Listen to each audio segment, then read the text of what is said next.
Hey, what's up, everyone? It's Jenny Dildine, the LDS Mission Coach, and you are listening to the LDS Mission Podcast, episode number 147, The Process That Will Make the Biggest Difference. I'm Jenny, the LDS Mission Coach, and whether you're preparing to serve a mission, currently serving, a returned missionary, or a missionary mama like me, I created this podcast just for you. Are you searching for epic confidence, ready to love yourself and to learn the how of doing hard things? Then let's go. I will help you step powerfully into your potential and never question your purpose again. It's time to embrace yourself, embrace your mission, embrace your life, and embrace what's next. Hey everybody, welcome to the podcast. I am pumped to be hanging out with you today. I wanted to let you know before we jump into all of the things that I want to discuss with you today, I wanted to remind you that there's only 3 more days to get into Mission Prep Plus to get the buy one, get one half off. And I've been having a lot of questions about that. You don't have to be in the same cohort or session. One of you could take the May and one could take the June and one could take the July. We're already filling all of those groups already. And we're actually wrapping up the April group right now. And it is just phenomenal to see sort of the shifts that different of these kids are making and the tools that they're starting to already implement and use right now so that they can really feel successful when they're out on the mission. And one of the things I love most about Mission Prep Plus is you can ask any question and we want to talk about it now. We want to talk about, like, if you're thinking, I don't know if I'm going to have what it takes. We want to talk about, like, what if I come home earlier than I was planning? What if I experience anxiety out there? What if I'm missing my family? What if I'm homesick? Many of these questions you may not feel super comfortable asking once you get to the MTC. And so I'm here for it. My coaches and I are here for it. My RM mentors are here for it. And let's get you the tools you need for your mindset and your emotional well-being so that you can just hit the ground running once you get out there.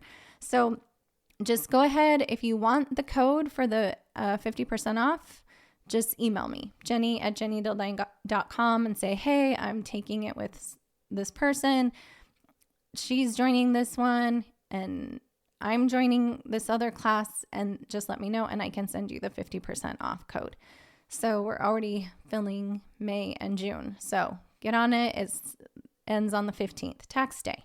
Also halfway through the month of April, since my birthday was on the 1st, which was so fun, by the way. And I had such a beautiful day. Maybe one of these days I'll record a podcast about that day because it was so wonderful and so abundant that day. It just felt so good. I didn't waste any time wishing that people would make me feel anything.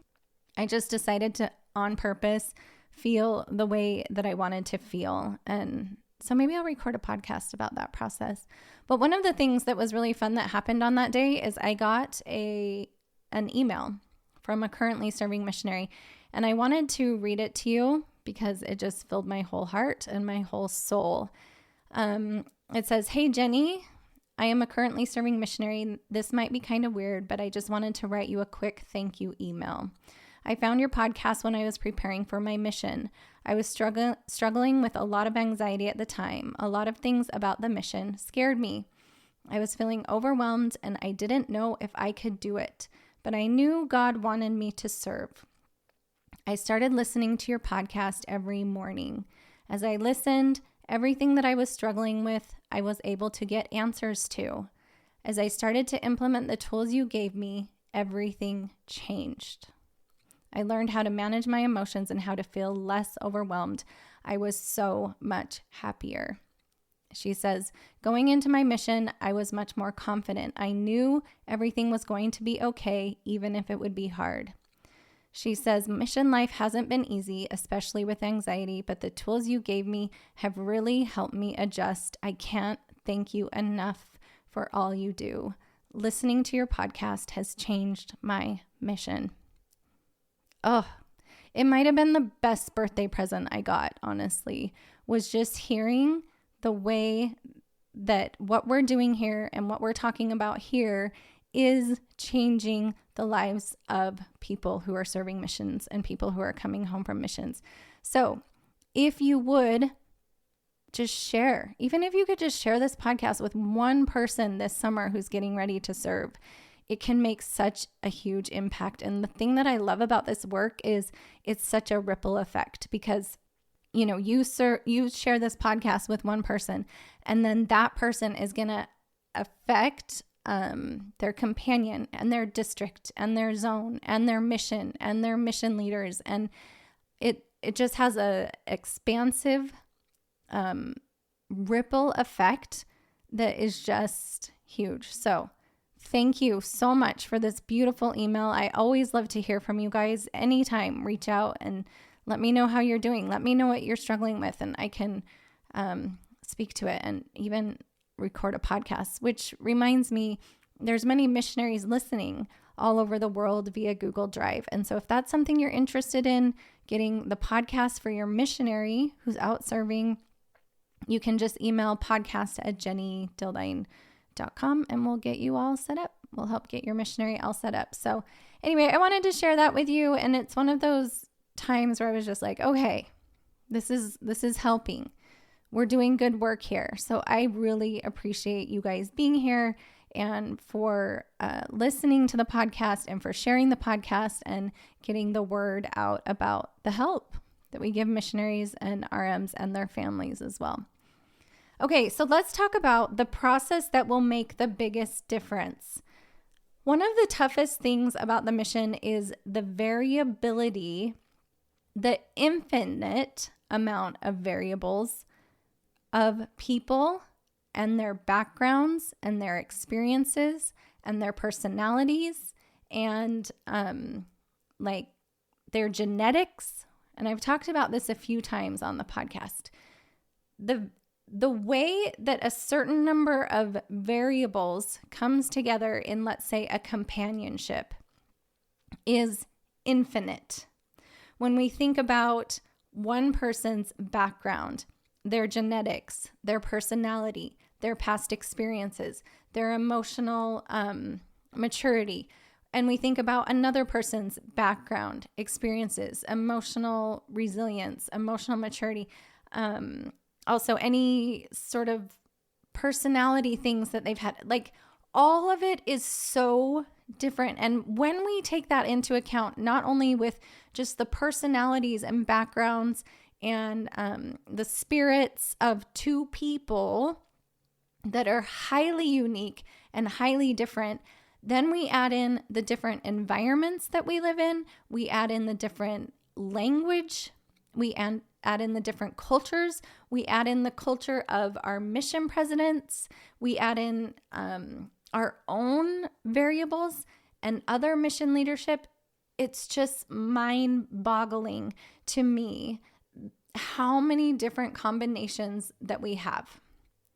So one of the things that I think can become problematic on the mission is that when we start to assume that everybody is the same, and especially in an environment where we all kind of are homogenous in a way. We have similar beliefs. We are sort of all dressing the same. We all have the same name tags.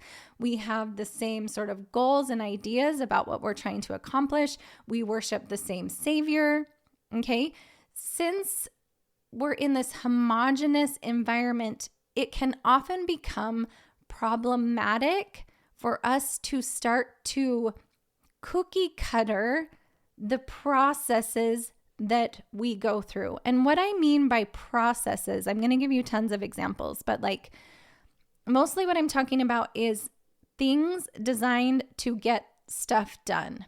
So whether that's the process to meet your goal, the process to become more physically fit, the process that you go through to become more spiritually mature, the process that you go through to get ready in the morning, Whatever that is, it's like the process, meaning just the steps that we take to get to something in the end, okay? I want to specifically talk today about the process of what gives us renewed energy, renewed motivation, and renewed strength, and what things maybe don't give us renewed energy and renewed strength. And when I'm talking about energy, I'm talking about mental energy, emotional energy, and physical energy, maybe even spiritual energy, okay? So I want us to sort of think about this energy reserve that all of us have in our bodies, in our minds, in our hearts, as sort of like a tank of gas in a car. And all of us, because of our genetics, because of our spirits, because of our makeup, because of our experiences, because of the emotions that we've experienced in the past, because of the thoughts that we think, all of us have different ways of filling up all of these kinds of energy, and all of us have different ways that energy depletes throughout the day. Some of us, in order to fill up that energy, need space, and some of us actually need a lot of interaction with people. This is maybe what we would call like an introvert or an extrovert, right? Some of us, to feel motivated and have that energy fill up, need someone to push us and be like, yeah, go for it, go, go, go. And some of us feel really repelled by being pushed so hard. And so I think what I'm hoping with this podcast episode is that we're more open to the idea that everybody's processes are different. There is no cookie cutter way to sort of meet the needs and the wants of every single person in a mission or every single person in a district, unless we get more specific and individual about what each person needs and what their process looks like. What do they need? What do you need to fill up your mental, emotional, physical, and spiritual energy? Okay. So I was talking to one missionary this week, and he's a service missionary, and he's sort of been told, like, one of his processes is that he should have a schedule. And some of the people in his life have a lot of ideas about what a schedule looks like, what a scheduling process should look like. It should be time blocked. It should be hourly time blocked. Like, during this time, I'm going to do this. And during this time, I'm going to do this. And then I'm going to do this other thing. But what he was telling me is that when he time blocks like this, that it feels constricting. It actually depletes his tank of energy, of mental energy, emotional energy, even physical energy. It's like he becomes exhausted while being a slave to this time blocking. Okay. So the question becomes, should everybody have a strict time blocked schedule? And I think the answer is no. I think that it is possible, and we need to open our minds up to it a little bit, that for some people, a strict hourly time block schedule is energizing. It is motivating. But for other people, it's sucks energy. So for you, as you're thinking about this, how can you create a schedule that works for you? That you don't feel like you are a slave to the schedule, if that feels like depleting to you, to think of it that way. For me, I actually spent so many years judging myself for like, I need to keep my Franklin Covey planner, and I need to time block, and I need to set my goals and then pencil all of those goals in time blocks into my calendar. And I spent so much energy just judging myself and trying to make myself fit a cookie cutter thing that someone told me was quote unquote the right way to do it.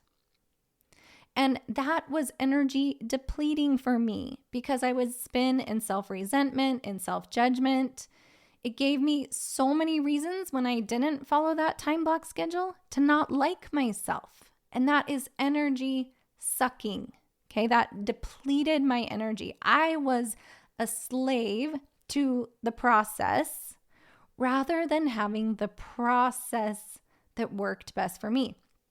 And now I'm not saying don't have a schedule, but what I am saying is for some people, it can be hourly time blocked, and that's amazing. And for others of us, what I like to do is I like to give myself like a 4-hour time block. And I say to myself, within this 4 hours, I'm going to make sure that I get a podcast recorded. I'm going to make sure that I pick my daughter up from school. I'm going to make sure that I approve a few approve a few posts for social media. Okay. And then that kind of time blocking, like here's 6 things that I can do within this 4-hour period is energizing to me. That actually fills up my tank to do it that way. Because for one thing, it just feels better to me. That's my genetics. That's my makeup. That's the way I was built. But for another thing, I'm not spending so much time being in resentment and self-judgment and comparing myself to everybody else. I just get to create something and have it come from an energetic, full place. Okay? So just ask yourself, if a schedule is part of your daily process, what do you want your schedule to look like? Maybe for you, it's like on Mondays, we, go out and meet other people. On Tuesdays, we do all of our lessons. On Wednesdays, we do service. Whatever it is for you that works within the framework that like your mission president has set for you, go ahead and see if you can try to make that schedule or that process work for you instead of you working for the process, which will be depleting. Okay. Here's another example. A returned missionary who feels like they are supposed to work out in a certain way or at a certain time. Like, I just got to get to the gym before I go to class. Okay. So here's the question. Should everybody across the board, every human on the planet, work out at a certain time before they go to school or before they get their day going and in a certain way? No, because we're all different. Remember the infinite amount of variables that are involved with you being a human, with your past, with what you have on your plate, and all of those kinds of things. For me, actually, I have a really busy week this week. I'm going to go speak to a group of sisters, a relief society, stake relief society, young single adult group in Logan this weekend. And I have a lot kind of going on and in my mind and in my heart. And so last night, my husband said to me, he said, well, are you going to work out with me in the morning? And I said, actually, no. Because I know for me, working out for me is a energy depletion. It sucks my energy.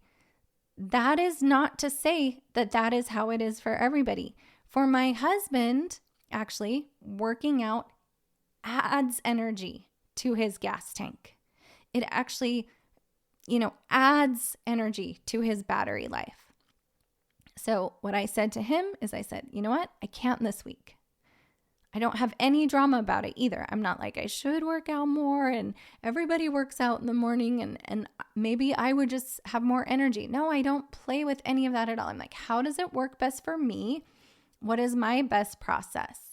I remember one time a friend, I was thinking about this. A friend told me that she loved getting beat up at the gym. And not like by other people, of course, but she loved like just hitting it hard and getting beat up. And that was energizing to her. When I get beat up at the gym, like basically beat myself up with like pushing myself and like going hard at it and all of that, not energizing to me, actually depletes my energy. I actually love yoga and things like that. Okay. More like centering stuff. And again, neither is right or wrong. It's that we don't have cookie cutter processes because we aren't cookie cutter people. We all are so different. So how can we make working out work to our benefit, make it energizing? And for me, sometimes that means taking a week off instead of being a slave to the workout. Okay, how can we make the process work for us instead of us being a slave to the process, which is not energizing? Another example is my daughter doing her homework. So there's one part of her, she's in 6th grade, and she wants to come home, and she's like, I just want to push through. I just want to work really hard and get it done, and then I'm going to relax. And then I'm going to have some downtime. But I know her. She actually needs the downtime first. So many people would look at her and be like, oh, well, that's not okay. She should just push through. She should just work hard and push through. But for her, push is not energizing. It doesn't fill up her gas tank. It actually depletes her gas tank further if she decides to just push through. And actually, we celebrated my birthday a few days late just because I was really busy on my birthday and my other daughter had a concert and stuff. And so we have this tradition of being like, well, what do we love about mom? And she says to me, my 6th grader, she said, I love so much that you remind me that I need to take a break and that you remind me how my energy gets filled up. And so that just like was a testament right there, right? I'm just like, no, remember, you need a break first. You need to take a little break, fill yourself up, and then do your homework. Some of us, again, we're all different. Some of us are motivated by numbers. Some of us in business are motivated by money. Some of us are motivated by those kinds of things. Or maybe you're motivated by baptisms or goals or things that you want to achieve. And actually, I hear a lot of like sort of negative talk, like we shouldn't be motivated by numbers. But that's actually not wrong unless you make the assumption that everybody should be motivated by numbers. And then you judge the people that aren't motivated by numbers. And if you're not motivated by numbers on the mission, what is it that you are motivated by? Are you motivated by making an impact or showing up with love or showing up with compassion? Your process to meet your goals is just as important as the person's whose process is to get the numbers. My husband's always been more of a numbers guy, and I've always been more of a heart girl. Like, I just want to love people. I just want to help people. And he's like, we need to get more numbers. Not wrong, just different. For him, it's energizing to think about the goals and set hard, fast goals and meet those goals and crunch numbers and all of that. And for me, it's depleting my energy to focus so much on numbers. And vice versa, right? For me to focus on heart and impact and helping and showing up in love, like, is motivating to me. It's energizing to me. And for him, you know, he likes that stuff too. I mean, of course he wants to show up in love, but it's just, we both are sort of like different people, unique people, driven by different processes, and neither is right or wrong, but which one is the best for me and which one is the best for him. So this is why it can be so challenging to be a parent, because I was talking to someone last week. All of our kids are so different. literally infinitely different. The number of ways that genes could come together. Maybe one of you know that's a geneticist or something, but the way the genes come together, the birth order, the personalities, the spirits that our kids come with, the experiences that they have at school, there's infinite ways that a person exists in the world. And then we got to figure out how to sort of not parent cookie cutter style, but to meet each person individually with what their needs are and what their wants are and what their best processes are. Maybe for my other daughter, she shouldn't rest before she starts her stuff. Maybe she should just dive right in and then rest later. It's different for everybody. This is why it's so hard to be a mission leader, and it can be, is because if you have 120 missionaries in your mission, they're different, all of them. And a cookie cutter approach is not going to work for everybody. I always think of when the book where it talks about President Hinckley and when he went on his mission and he was feeling discouraged, and his dad wrote him a letter. I'm sure you've heard this. And his dad said, well, forget yourself and go to work. So that approach, that push, work is going to work for probably about half of your missionaries. And for the other half of your missionaries, that is de-energizing. It doesn't bring out the best in us, doesn't bring out our most motivated, compassionate action. Okay? It's because we're all so different. So maybe just play with this idea with yourself, with your companions, with your zone. If you're a zone leader or a sister training leader, start playing with this idea that it's not cookie cutter. Don't we learn that the Savior ministered to people one by one? Everybody's process is different. Okay, so stop making assumptions about what people need and what their process is. Instead, you guys, if your companion seems to be struggling, we can just ask. We can just say, listen, companion, what do you need? What's going on? You seem really kind of frazzled, or you seem really tired. What's going on? What do you need? One time my coach asked me that. I was on a session. I was just like exhausted. My energy gas tank was like at -0, like -1. And she was like, what do you need? And what I came up with, I was like, I just need a nap and I need some open space in my calendar. It was really that simple. For me, that's what I needed. Now, someone else, like maybe my husband, would be like, I need a workout. I need to go for a run or whatever it is, right? But for all of us, it's different. I was talking to a missionary today, actually, and he was like, my companion always wants to go and be with people and people and people and people and people. And I, in order to recharge, just need to be by myself and have a little bit of a distance, right? And so how can we work that in as district leaders and mission leaders? How can we allow for a little bit of space for someone to meet the needs that they have, right? And I'm not saying like we separate from our companion. We're always supposed to be with our companion. But for, whatever the mission rules are, like the person I was talking to was at one table at lunch and the other guy was at a different table, and they were both within earshot and eyeshot, but he just needed a little bit of time and space, right? So everybody is different. Just ask someone what they need. Ask them, how does this process work best for you? What would be the best process for you to meet these goals?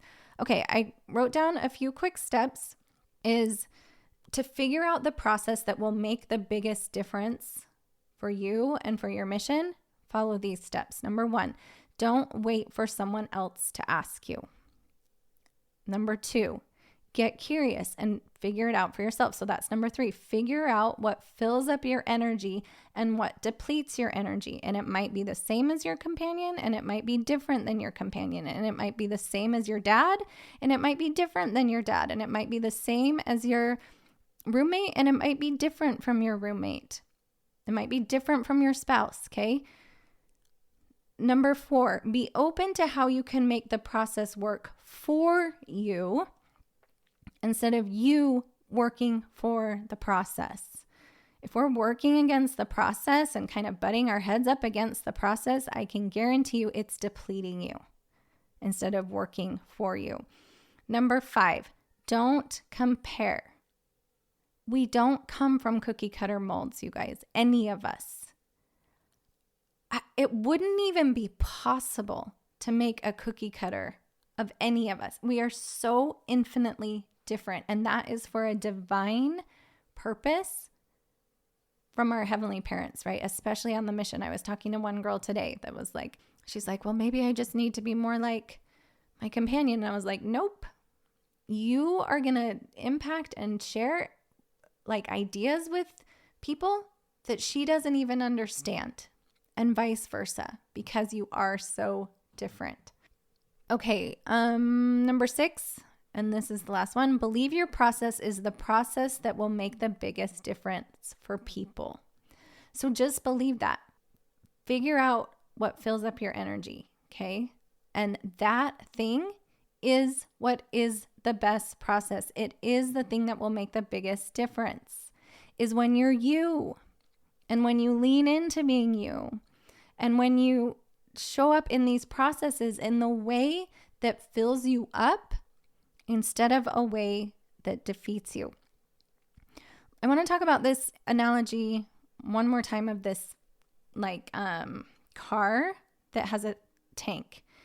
So picture like if you start your day out and you have a full tank of gas, and then throughout the day, depending on what's going on, you're going to have things that kind of deplete your energy and things that fill you up, and things that deplete your energy and things that fill you up, and things that deplete your energy. Again, all of us are different, those things for each of us. What do that for you, and what does that for your companion? What does that for your mission president? All of us are different.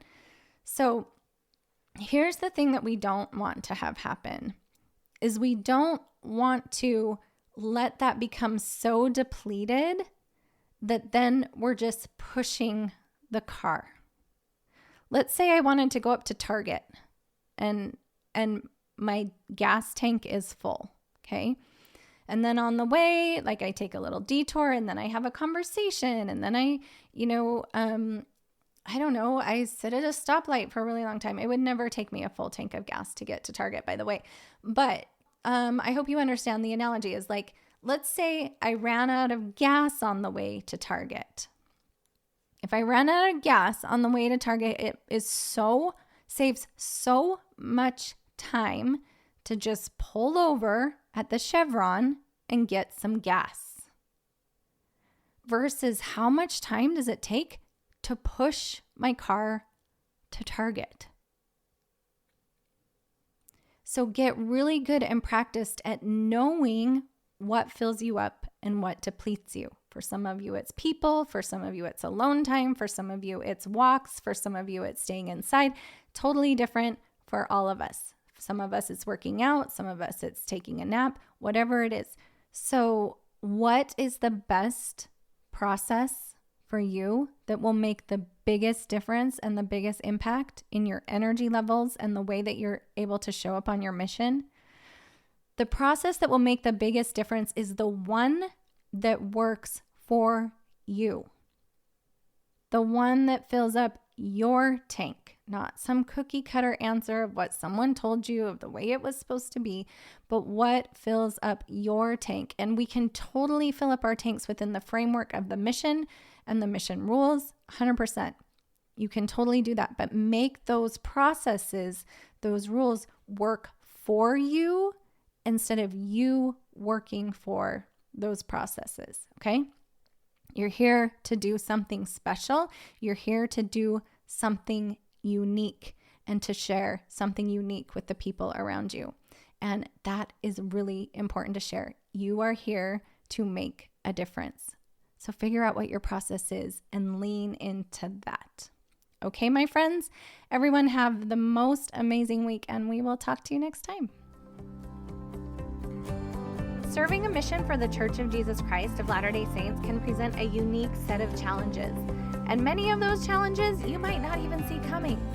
So you're going to want a unique set of solutions. It's easier than you think to overcome worry and anxiety, serve the successful mission you've always dreamed of, and navigate your post-mission experience with confidence. That is why I created some amazing free goodies that I'm sharing in my show notes. Maybe you'll want to grab the free training for preparing missionaries, my video course for RMs, or maybe you and I should hop on a free strategy call. If you're ready to take your preparedness to serve or your preparedness to come home to the next level, then go grab one of those freebies. And in the meantime, no matter which part of the mission experience you are involved in, just know that Jenny, the LDS mission coach, is thinking about you every single day.